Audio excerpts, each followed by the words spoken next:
iremos dar continuidade aos nossos conteúdos, tá certo? Hoje a gente começa com cinética química, ok? E aí, deixa eu só melhorar aqui um pouquinho. Pronto, certo? E aí, o que estuda cinética química, né? Estuda a velocidade com que uma reação ocorra. Nós temos reações que tanto podem ocorrer de forma rápida, como são as reações de combustão, como de forma lenta, como a conversão de matéria orgânica em petróleo, tá bom? Então, a cinética química vai estudar isso, tá? A velocidade com que uma reação ocorra e os fatores que podem fazer com que essa velocidade aumente ou com que essa velocidade diminua, tá certo? Imagine uma situação industrial, por exemplo, na produção de amônia para fertilizantes, tá? Então, se eu encontro uma maneira mais rápida, tá, de produzir amônia para a questão da indústria, isso é tudo, né? Menos energia, mais produtividade, menos custo, não é isso? Então, a cinética química é muito importante em todos os ramos, né? Veja, se eu encontro também uma forma da eficácia de um medicamento no organismo humano, né? Para que se torne mais rápido os efeitos dele. Então, também é um lado positivo aí do estudo da cinética. Então, também tem várias aplicações no dia a dia, no nosso cotidiano, o estudo da cinética química, que nada mais é, tá, o estudo da velocidade com que uma reação ocorre, tá bom?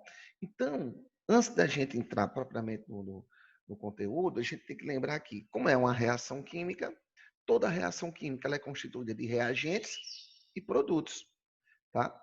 Onde os reagentes são consumidos e o produto é formado. Tem que ter sempre isso em mente, tá? Reação química, reagentes consumidos, produtos formados, certo?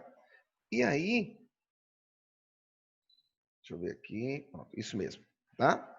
Aqui é a representação mais simples possível de uma reação química, um único reagente se convertendo em um único produto, tá? Como é que eu vou representar o comportamento da quantidade de reagentes e produtos em um gráfico, certo? Esse colchetezinhos aqui indica a concentração. Concentração é a grandeza relacionada à quantidade, tá bom? Tá? Então, é concentração do reagente A e do produto B, não é? Em função do tempo. Então, observe que à medida que o tempo passa, a curva A está indicando a curva verde está indicando que a concentração ou a quantidade das substâncias A está diminuindo. Enquanto que a curva vermelha está indicando que à medida que o tempo passa, a concentração da substância B, que é o produto, está aumentando. Então, se você pegar um gráfico com essas características indicando a quantidade das substâncias aumentando e diminuindo, você já sabe que quem está diminuindo a quantidade em função do tempo é o reagente e quem está aumentando a quantidade em função do tempo é o produto. Reagente consumido, produto formado. Tá? Então, o que é a teoria das colisões? Para que possa ocorrer a reação, tem que haver um contato entre os reagentes, tá certo? E esse contato entre suas moléculas, tá? As moléculas ou os átomos, dependendo de quem esteja sofrendo as reações, formando a reação, tem que haver um contato entre eles. E aí, essa colisão entre essas moléculas tem que ter uma quantidade de energia, uma quantidade de energia suficiente para que isso ocorra e uma orientação entre esse contato, tá? Se tiver energia, se tiver contato e não tiver energia, não adianta. Se tiver o contato, a energia, mas a orientação não for favorável, também não ocorre a reação, tá bom? Essa energia necessária para que ocorra a formação, né, desse da possibilidade de formar a reação, de ocorrer a reação, é chamada de energia de ativação, tá bom? Então, quando o choque, tá, tem orientação, energia suficiente para ocorrer a reação, a gente diz que esse choque foi efetivo, tá bom? Como é que eu determino a velocidade média de uma reação? Tanto posso determinar a velocidade média em função da quantidade de reagente consumido ou de produto formado, tá? Ok?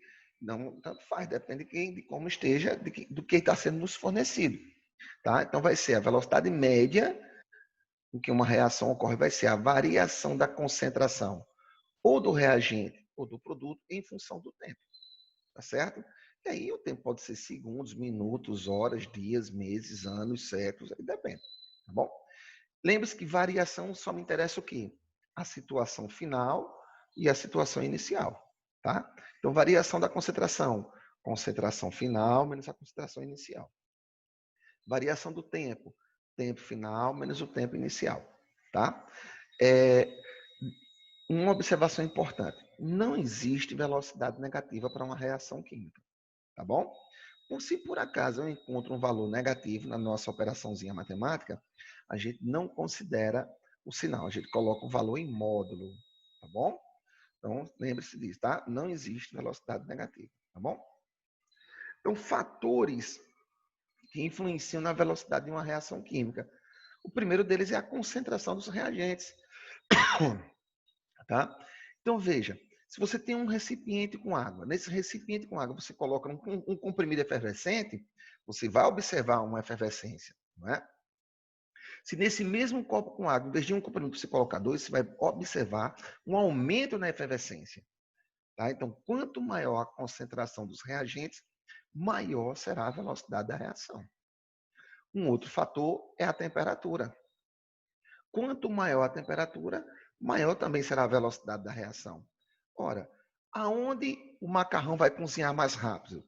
Na água em ebulição a 100 graus Celsius ou na água em ebulição a 120, 130 graus Celsius? Não é isso? Então, quanto maior a temperatura, maior será também a velocidade da reação. Tá? Por que a gente coloca os alimentos na geladeira? Ah, professor, para não estragar. Isso, você está diminuindo a temperatura e, com isso, diminui a velocidade de decomposição dos alimentos. Beleza? Tá? Então, um dos fatores que altera a velocidade da reação, ou que influenciam na velocidade da reação, é a temperatura. Tá? E aí tem uma observaçãozinha para a gente. A regra de Van 't Hoff, ou de Van 't Hoff, como alguns autores chamam. Que ele conseguiu observar que a cada aumento em 10 graus Celsius na velocidade da reação, na reação, a velocidade da reação dobra. Tá? Então, a reação está ocorrendo com uma velocidade. Se eu aumento 10 graus Celsius, essa velocidade dobra. Se eu aumento mais 10 graus Celsius, dobra novamente. Tá? Isso foi observado por Van 't Hoff. Um outro fator que influencia na velocidade da reação é a superfície de contato. Contato entre quem? Entre os reagentes. Tá? Se num recipiente com água você coloca o comprimido inteiro, o contato do comprimido com água é só na sua face externa. Mas se você pega esse mesmo comprimido e tritura, quebra ele, começa a ter um contato agora do comprimido com a água numa região onde antes não tinha. Tá certo? E aí você aumentou o contato entre os reagentes. No caso aí, a água e o comprimido. Tá bom? E aí, aumenta a velocidade da reação. Tá certo? Uma coisa é você tomar o comprimido inteiro, outra coisa é você tomar ele triturado, mastigado. Tá? O efeito dele vai ser mais rápido. Ok? Então, quanto menor o tamanho das partículas dos reagentes, maior será a velocidade da reação. E o outro fator é o catalisador. O catalisador, ele não altera, ele não muda a reação. De que maneira? Ele não vai alterar o produto formado. Se eu tenho hidrogênio reagindo com gás oxigênio, formando água, se eu coloco o catalisador, ele vai fazer apenas com que isso ocorra de forma mais rápida. Eu continuo tendo gás hidrogênio com gás oxigênio, obtendo-se água. Tá certo? Mas, professor, como é que ele faz isso? Como é que ele aumenta a velocidade da reação? Ora, lá na teoria das colisões, que a gente viu aí no slide anterior, a gente comentou sobre energia de ativação, que é a quantidade de energia fornecida aos reagentes para que se forme um estágio intermediário entre reagentes e produtos, que é chamado de complexo ativado. né? Formando o complexo ativado, a reação ocorre. Tá bom? Então, o que o catalisador faz? Ele faz com que essa energia de ativação diminua. Eu preciso de menos, a reação precisa de menos energia para formar o complexo ativado e, consequentemente, a formação do produto. Tá? Então, a função do catalisador é aumentar a velocidade da reação. De que maneira? Diminuindo essa grandeza, diminuindo a energia de ativação. Certo? Bom, então veja aí. Certo? Então, aquilo que a gente comentou, o que é energia de ativação? É a quantidade de energia necessária fornecida aos reagentes para que ocorra a formação do complexo ativado e, consequentemente, a formação do produto. E o que é o complexo ativado? É um estado intermediário entre reagentes e produtos. O que está acontecendo aí? Ora, para que ocorra a formação, para que possa ocorrer a formação do produto, para que possa a reação ocorrer, a ligação que forma os reagentes, elas têm que serem quebradas, tá? E no produto, novas ligações estão sendo formadas, tá certo? Não está formando uma substância diferente. Então, novas ligações estão sendo formadas. Então, o que é o complexo ativado? O que está acontecendo no complexo ativado? Ora, começa a ocorrer o rompimento das ligações entre os reagentes e, simultaneamente, começa a se formar as ligações de formação do produto. Tá? Então, veja aqui, ó, onde ele está indicando o complexo ativado. Ó, tá? Quebra das ligações entre os reagentes, as bolinhas verdes, né? A azul, desculpe, e as bolinhas vermelhas. E aí começa a se formar uma nova ligação, que é o átomozinho azul com o átomozinho vermelho, ó, do slide. Tá? Então, o complexo ativado é justamente isso. É uma situação intermediária entre reagentes e produtos. Tá? Então, a energia fornecida aos reagentes para que se forme o complexo ativado é chamado de energia de ativação. E aí, voltando lá, aproveitando, qual é a função do catalisador? Fazer com que essa energia diminua, ou seja, eu preciso de menos energias, eu preciso de menos energia para formar o complexo ativado. Ok? Então, o gráfico aqui, ó, aqui indica no eixo X o caminho da reação. Lembre-se, né? Primeiro, uma reação que sempre vem reagente, depois o produto. E o eixo Y mostra a entalpia, que a gente já sabe que é energia. Ok? Bom, vamos para o próximo. Tá? Então, a lei da velocidade. A lei da velocidade nos proporciona, tá, a velocidade instantânea naquele momento que eu estou analisando a reação. Tá? A velocidade média só me interessa a situação final e inicial do processo. A reação, a velocidade instantânea, né, a lei da velocidade, me proporciona a velocidade naquele momento de valor de concentração dos reagentes, naquele momento que está acontecendo a reação. Tá? Então, observe que a lei da velocidade ela é descrita de que maneira? Em função da concentração, toda vez que eu tiver a substância entre colchetes, eu estou me referindo à concentração, tá, daquele reagente presente na reação. Tá? Em função elevado, né, aos seus coeficientes estequiométricos. Veja, colchete A, né, elevado a Azinho, colchete B elevado a Bzinho. Onde Azinho e Bzinho vão indicar a ordem da reação. Professor, e esse K? Esse K é o que a gente chama de constante de velocidade, tá? Que só varia com a temperatura. Cada reação vai ter o seu valor de constante de velocidade. Ok? Então, o que é importante lembrar aqui? A lei da velocidade ela é descrita em função de quem? Da concentração dos reagentes, tá? Elevada aos seus coeficientes estequiométricos, onde esses coeficientes estequiométricos indicam a ordem da reação. Tá? Vamos ver aqui alguns exemplos, certo? Primeiro, relacione os fenômenos descritos na coluna 1 com os fatores que influenciam sua velocidade mencionadas na coluna 2. Vamos lá. 1. Queimadas alastrando-se rapidamente quando está ventando. Vamos lá. Vamos ler todos, né? Conservação dos alimentos no refrigerador. Esse aqui está na cara, né? Então, o 2 está relacionado com o quê? Superfície de contato, catalisador, concentração, temperatura. Conservação dos alimentos no refrigerador. Deixa eu voltar aqui.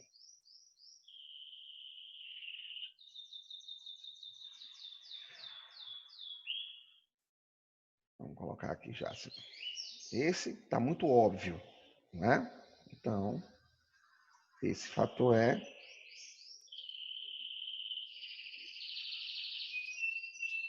temperatura, tá?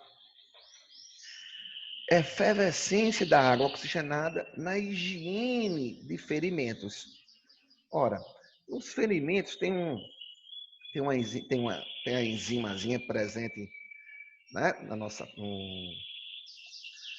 e funciona como se fosse um catalisador, tá certo? Então essa efervescência da água oxigenada presente na higienização de ferimentos, na hemoglobina, desculpa, eu lembrei agora, tá?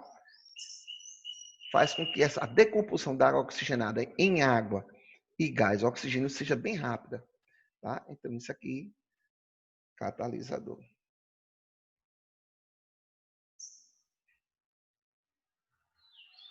Certo? Lascas de madeiras queimando mais rapidamente que uma tora de madeira. Aquilo que a gente comentou antes do fator, né?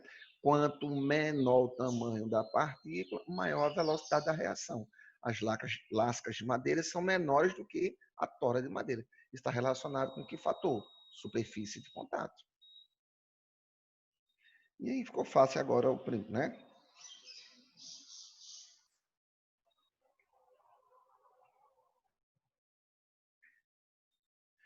Não é isso? Então ficou temperatura, catalisador, tá? E aqui o primeiro, concentração, né? Quanto mais vento, mais oxigênio, não é isso? Então vamos ver qual alternativa tem esta sequência, né? Eu fiz besteira aqui, não foi? Foi melhor, era ter melhor colocar as letrinhas, mas tudo bem.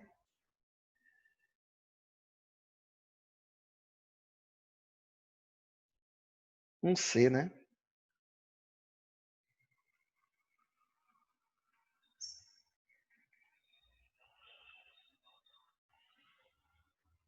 Bom, então vai ficar um C, 2D,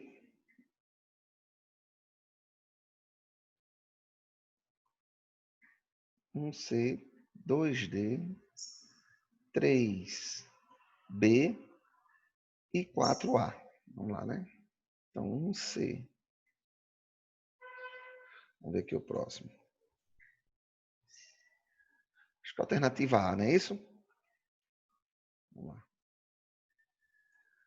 Tranquilo aí, meu povo. Estão entendendo? Qualquer dúvida, se pronuncie, tá bom?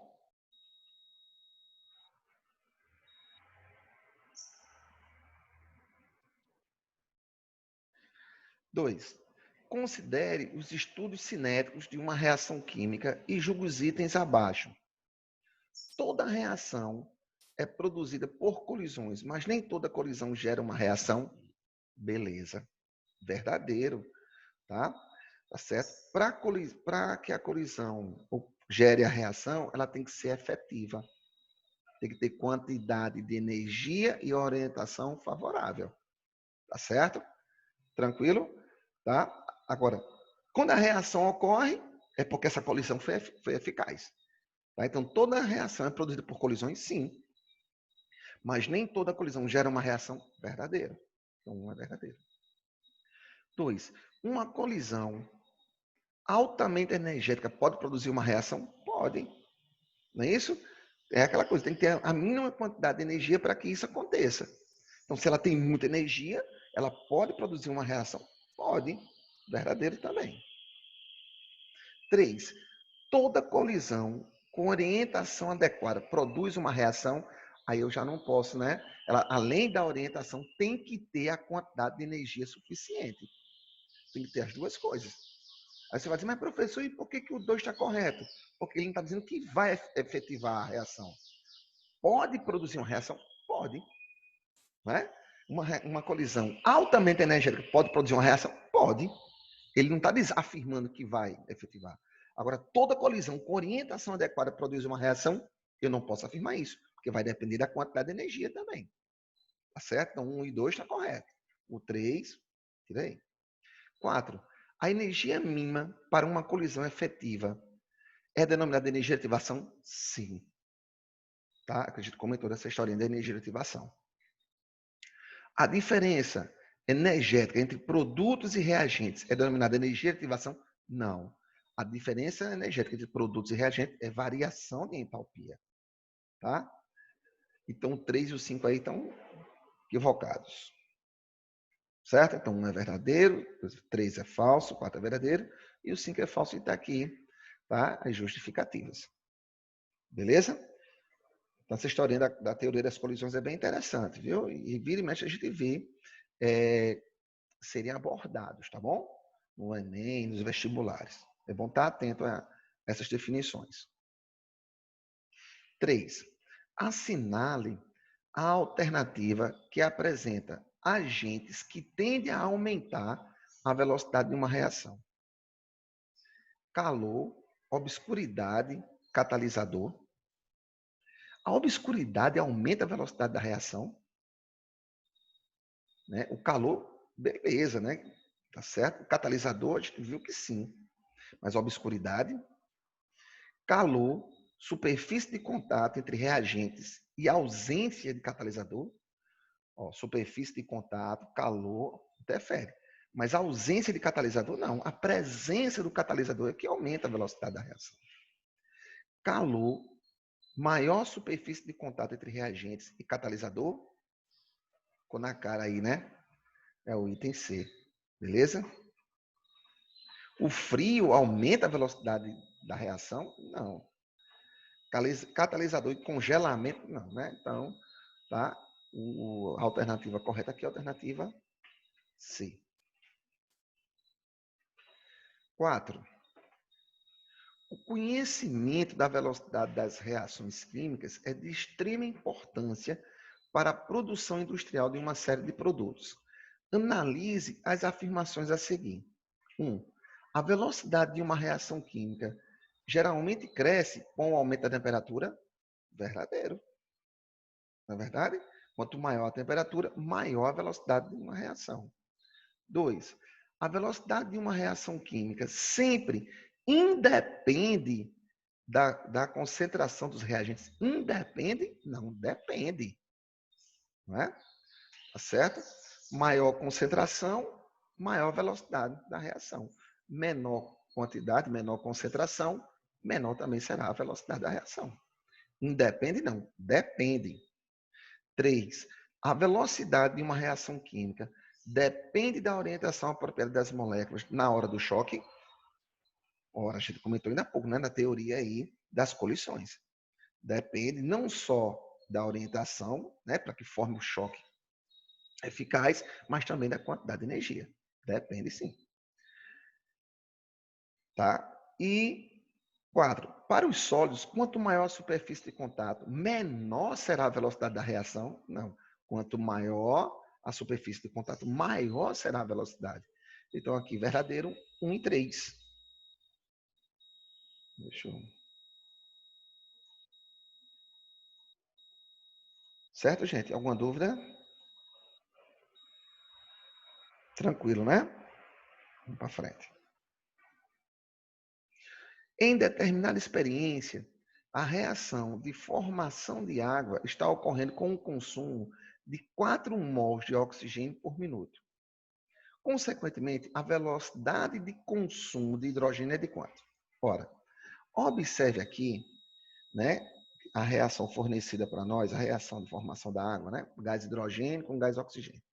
Veja os coeficientes estequiométricos. Está dizendo que a proporção aqui é o seguinte: para cada 1 mol de gás hidrogênio que é consumido, não é? Porque os reagentes são consumidos, né? Então está indicando aqui, ó, quando não tem nada aqui, o coeficiente é 1. Para cada 1 mol de gás hidrogênio que é consumido, a gente consome meio mol de gás oxigênio. Então a proporção aqui é de 1 para meio, né? Ou ainda eu poderia dizer de 2 para 1. Daria no mesmo, né? De 1 para meio é a mesma coisa que 2 para 1. Se eu estou consumindo 4 mols de oxigênio por minuto, eu vou consumir quanto de hidrogênio nessa proporção? Quem sabe pode falar, né? Esse é aquele tipo de questão que você não pode perder de jeito nenhum. É uma questão apenas interpretativa, né? Tá? Se está dizendo que eu consumo aqui 4 mols em 1 minuto de gás oxigênio, já que a proporção aqui é de 1 para 2, não é? Ou seja, para cada 1 volume de oxigênio, vou consumir o dobro de gás hidrogênio. Então, aqui vai ser de 8 mols por minuto. Tá? Então, esse é o tipo de exercício que você não pode, de forma alguma, perder, né? Ok? Alguma dúvida aí, meu povo?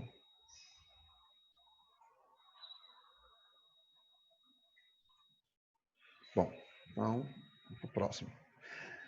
Então, veja no exercício 6. A figura seguinte mostra o diagrama de energia potencial de uma reação. Tá? Então, está formando aqui o eixo Y, né? Nos fornece a energia em quilojoules por mol. E o eixo X, tá? É o caminho da reação. Ele já está indicando para nós aqui, né? Sempre quem vem primeiro é o reagente, depois produto. Qual é a energia de ativação? Qual é a energia de ativação para essa reação? E qual deve ser a energia do complexo ativado em quilojoules por mol? Bom, então, energia de ativação é a quantidade de energia fornecida ao reagente para que se forme o complexo ativado. Ora, lembre-se, o complexo ativado é um estado intermediário entre reagente e produto. Como a gente viu lá no gráfico anteriormente, no slide anterior, a gente viu que isso é representado pela crestinha da onda, né? Que é o estado intermediário entre reagentes e produtos, certo?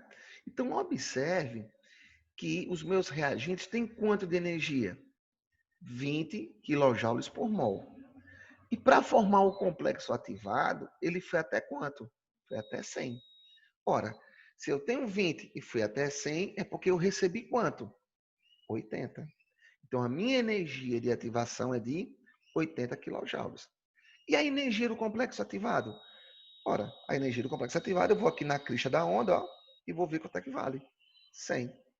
Tá? Então, cuidado para não confundir energia de ativação com a energia do complexo ativado. É muito comum o aluno fazer essa confusão. Tá? A energia do complexo ativado é a energia que ele tem. A energia de ativação é a energia fornecida ao reagente ou aos reagentes para que se forme o complexo ativado. Tá bom? Então, ó, os reagentes, o gráfico está me informando que os reagentes têm 20, né, quilojoules, e foi até 100 para formar o complexo ativado. Então, recebeu 80. Certo? Tá? Então, qual é a energia de ativação? 80. E qual é a energia do complexo ativado? 100. Isso está indicado na alternativa A. Certo? Então, vou indicar aqui. Vamos voltar para lá. Isso. Bom, vamos para o próximo. Tá? No exercício 7, veja, no diagrama ao lado, no caso aqui abaixo, o valor da energia de ativação correspondente em quilocaloria é. Então, novamente, interpretação, né? A linha aqui do X nos mostra o caminho da reação. Sempre quem vem primeiro é reagente, depois produto. Lembre-se, né? Se está indicando que está sendo da esquerda para a direita, quem está mais à esquerda são os reagentes, quem tiver à direita é o produto. Tá? Bem, a energia de ativação é a energia fornecida ao reagente para que se forme o complexo ativado. E o complexo ativado é a cristazinha da onda aqui, ó, entre reagente e produto. Tá? Então, observe que os reagentes estão indicando quanto de energia? 110. 110 quilocalorias. E foi até quanto? Foi até 150. Então, lembre-se, por definição, energia de ativação é a energia fornecida aos reagentes para que se forme o complexo ativado. Tá? Então, tinha 110 e foi até 150, 40. Tá? A energia de ativação, nesse caso aqui, é de 40.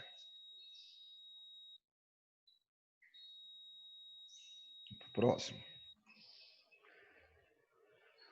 Bom, analise o diagrama fornecido, assinale a alternativa correta. Então, novamente, ó, sentido da reação. Então, A mais B é reagente, C mais D é produto.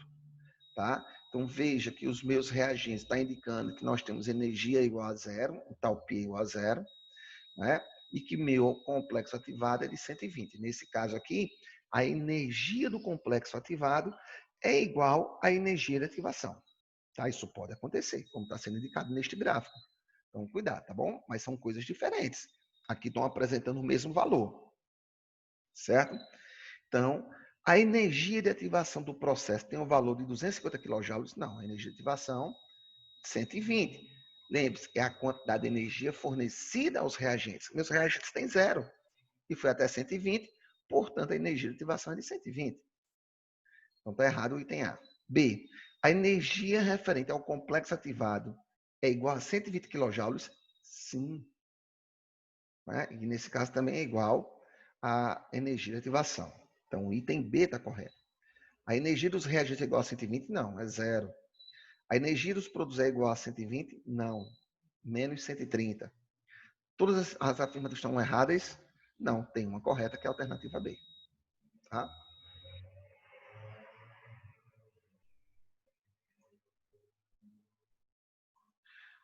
Gente, quem tiver dúvida pode se pronunciar, tá bom? O 10. Os valores da variação da entalpia e da energia de ativação em quilojoules por mol são, cuidado com a palavrinha, ó, respectivamente. Então, primeira variação da entalpia. Ora, a variação da entalpia é a entalpia do produto menos a entalpia dos reagentes.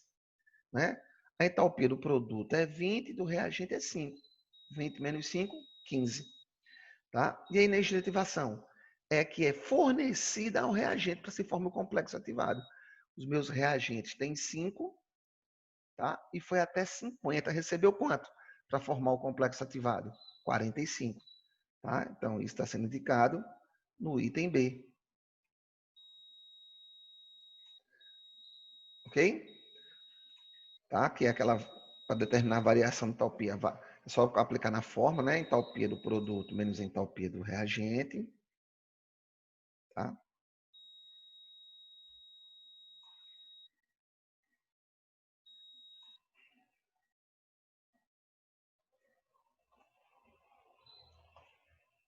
A entalpia do produto menos a entalpia dos reagentes. Isso vai ser igual a 50, não, 20 menos 5. Isso é igual a 15. Tá? Vou colocar aqui em vermelhozinho, tá bom? Certo, meu povo? E aí, tá?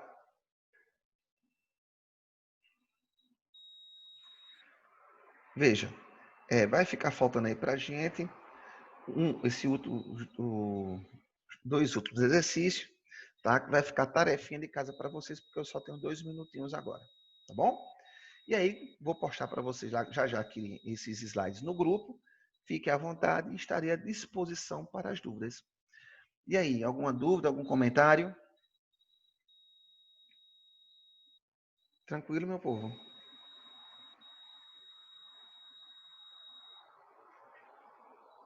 Beleza, então. Tá? Então, até a próxima, certo? E eu vou colocar lá o slide para vocês, tá certo? Abraço a todos.